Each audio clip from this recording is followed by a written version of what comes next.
Guys, ito na yung ating buto ng langka. Nilaga ko lang siya ng for 5 minutes kasi pag may balat siya may tendency na pumutok siya pag pinirito. Yan. Hiniwa ko lang siya ng ganyan para crispy. Yan, ipipirito natin siya, guys. Masarap tong pang merienda habang nanonood ng Netflix.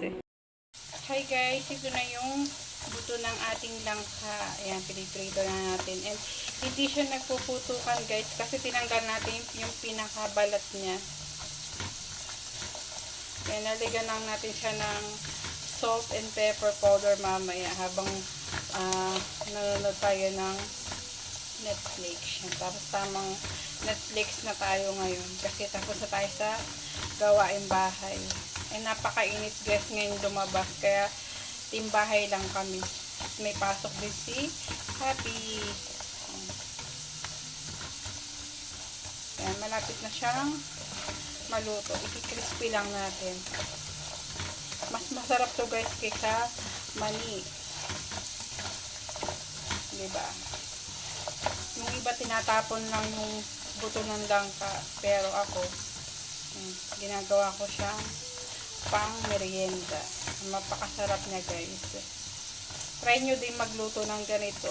Pakuluan nyo ng 5 minutes yung buto ng langka. And pag malamig na, tanggalin nyo yung pinakabalat niya. Kasi pag pinirito nyo yung sasabog yung sasabog yung buto. Kaya yan, diba? Hindi siya nagpuputukan. I-crispy lang natin. Masarap nga to guys kung may fried na pa ako, garlic. Pero okay na to sa salt and powder pepper. Okay na yan guys. Yan guys, ready na yung ating fried na buto ng langka. Nilagyan lang natin siya ng salt and powder pepper. Yan, ang sarap nito guys. Yan, manonood na tayo ng Netflix.